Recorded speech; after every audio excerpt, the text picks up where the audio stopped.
How does the world's fourth richest country become one of its poorest in just 60 years? How can you have the largest oil reserves on Earth and still watch your people starve? In 1950, Venezuela's per capita GDP exceeded Japan by 4 times, exceeded Germany by almost double, was 12 times higher than China. Only the United States, Switzerland, and New Zealand were richer. By 1970, Venezuela was the wealthiest nation in Latin America, higher per capita income than Spain, Greece, or Israel, only 13% below the United Kingdom. Then something happened. The wealth didn't just disappear slowly, it collapsed catastrophically. Today, 80% of Venezuelans live in poverty. The economy shrank by 75% between 2014 and 2021. 7 million people fled. This is the Venezuela paradox. Welcome to Economics of Power. The story begins with oil. Discovered in the 1920s under Lake Maracaibo, petroleum transformed Venezuela from one of Latin America's poorest countries into a prosperity magnet. Between 1920 and 1948, GDP per capita grew 6.8% annually. By 1958, Venezuela's per capita GDP was almost 5 times what it would have been with average Latin American growth. Workers earned the highest wages in the region. The government funded massive social programs, healthcare, education, transportation, food subsidies, literacy programs flourished, infrastructure expanded. Venezuela became the definition of a petrostate success story. The oil wealth seemed unlimited, but Juan Pablo Pérez Alfonso, the OPEC co-founder, saw the danger. In 1976, he warned, "Oil is the devil's excrement." He understood the resource curse before economists had a name for it. The first crack appeared in the 1980s. Oil prices collapsed, the OPEC embargo bonanza ended. Suddenly, Venezuela's entire economic model faced reality. The country had built everything on oil revenue. When prices fell from $100 per barrel to 50, then lower, the government couldn't maintain spending. But here's the critical error. They tried anyway. Instead of diversifying the economy during boom years, Venezuela doubled down on petroleum. Manufacturing declined from 17.4% of GDP in 1998 to 14.2% by 2012. Agriculture withered. The country that should have been a farming paradise with fertile land, sunshine, and water became dependent on food imports. By the mid-2000s, Venezuela imported 70% of its food. Oil wealth made imports cheaper than domestic production. Why invest in farming when you can buy food abroad? The rot accelerated with Hugo Chavez. Elected in 1999, he promised to use oil wealth for the poor, and initially, it worked. Between 1999 and 2013, poverty fell from 61% to 34%. Literacy improved. Healthcare expanded. The Gini coefficient dropped from 0.5 to 0.39, making Venezuela's income distribution the fairest in Latin America. But the mechanism was pure redistribution, not production. Chavez fired 20,000 PDVSA workers after a strike in 2002, replaced experienced oil engineers with political loyalists. Technical expertise gutted, production efficiency collapsed. He nationalized hundreds of private businesses, expropriated farmland, gave control to political allies with zero agricultural experience. Domestic food production plummeted. From 1998 to 2013, oil exports rose from 71% to 98% of total exports. Total economic capture by a single commodity. Then came the price controls. In 2003, the government set prices on 400 basic foods to protect the poor. By 2014, Maduro expanded this with the Fair Prices Act, mandated profit limits, forced businesses to sell below replacement cost.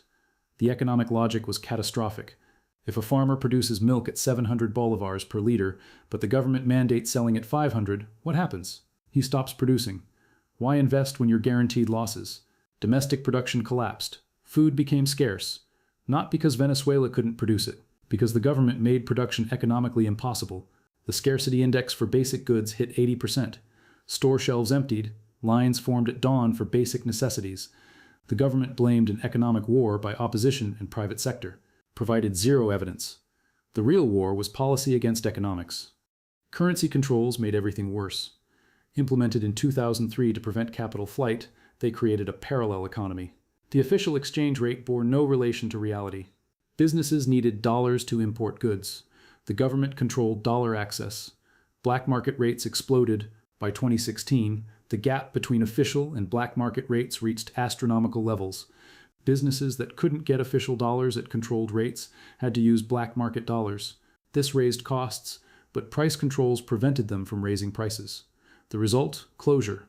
Thousands of businesses shut down. Unemployment soared. The few businesses that survived operated at massive losses or ignored price controls and risked prosecution. The government responded by creating CLAP, local committees for supply and production, government-controlled food distribution, monthly boxes of rice, flour, oil, sugar, delivered house to house. The CLAP program revealed the regime's strategy. To receive a CLAP box, you needed the Carnet de la Patria, homeland card, a digital ID tracking your political loyalty. Opposition communities were excluded. Human Rights Watch documented the political filter. If your community opposed the government, food didn't arrive. 600 families in Lara State denied access for political reasons. The boxes themselves were corrupt. Cost to Venezuelan government, $35 per box. Actual food value, $12. The military took an 80% cut.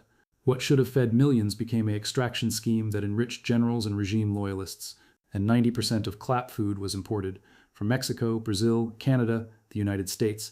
Venezuela, with perfect farming conditions, couldn't feed itself and paid triple price for military corruption. The program weaponized hunger for political control. Then oil prices collapsed again in 2014. This time, there was no recovery buffer. Venezuela had spent everything during boom years. No sovereign wealth fund, no reserves, no diversification. PDVSA, gutted of expertise and riddled with corruption, couldn't maintain production. Output fell from 3.1 million barrels daily in 1999 to below 1 million by 2020. The government's response? Print money. The central bank became a printing press for the Ministry of Finance. Money supply expanded 20 to 30% per month. Hyperinflation ignited. November 2016 marked the official start.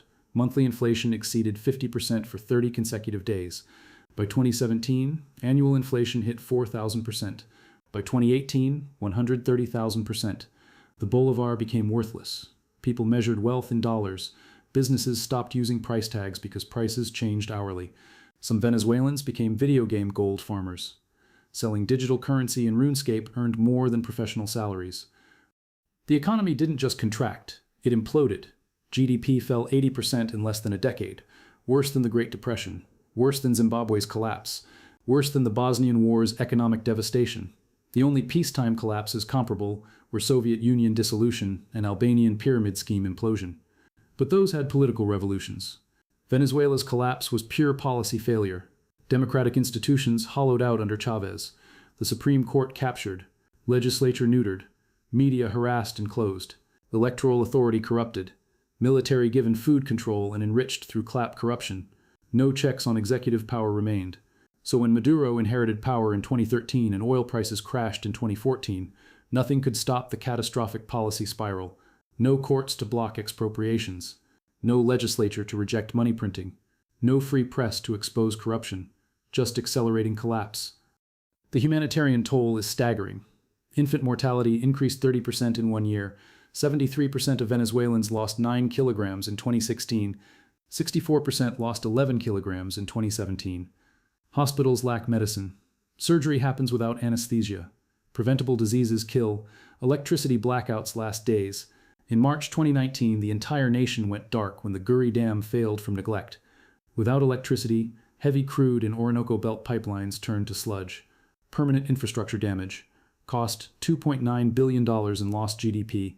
7 million people, 25% of the population, fled Venezuela. The largest refugee crisis in Western Hemisphere history. But here's what makes the paradox complete. Venezuela still has 304 billion barrels of proven reserves, still the world's largest, still theoretically wealthy beyond measure. The oil hasn't disappeared. The ability to extract and benefit from it has. The collapse wasn't inevitable. Norway has massive oil wealth, maintains prosperity, uses sovereign wealth funds, invests proceeds, diversifies economy. Botswana turned diamond wealth into development. Resource curse is not destiny, it's choice. Venezuela made every wrong choice, spent during booms instead of saving, nationalized industries without maintaining expertise, implemented price controls that destroyed production, created currency controls that killed business, printed money to cover deficits, weaponized food for political control, corrupted every institution. The paradox isn't that oil made Venezuela poor. The paradox is that immense wealth can be completely destroyed by policy. The resource curse theory misses the point. Resources don't curse countries. Bad governance does.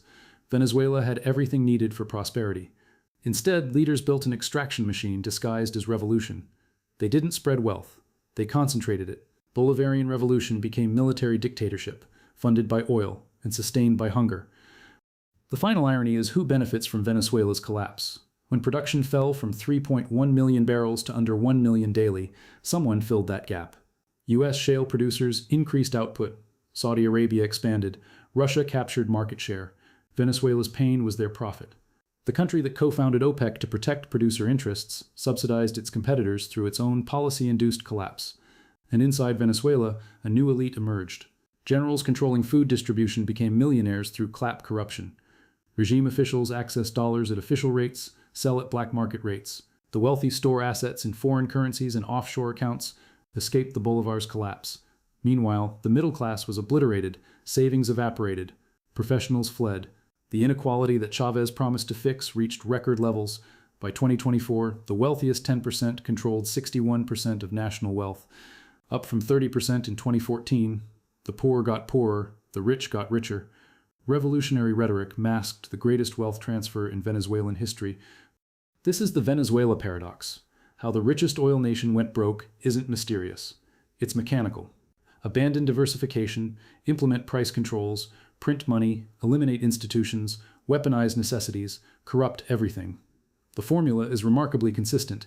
Venezuela proves that natural resource wealth means nothing without functioning institutions, property rights, rule of law, and basic economic literacy.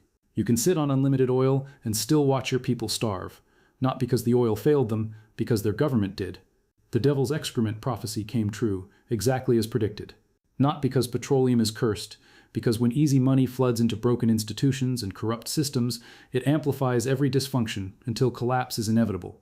Venezuela went from fourth richest to near poorest because wealth without wisdom, resources without institutions, and power without accountability always end the same way, in catastrophe.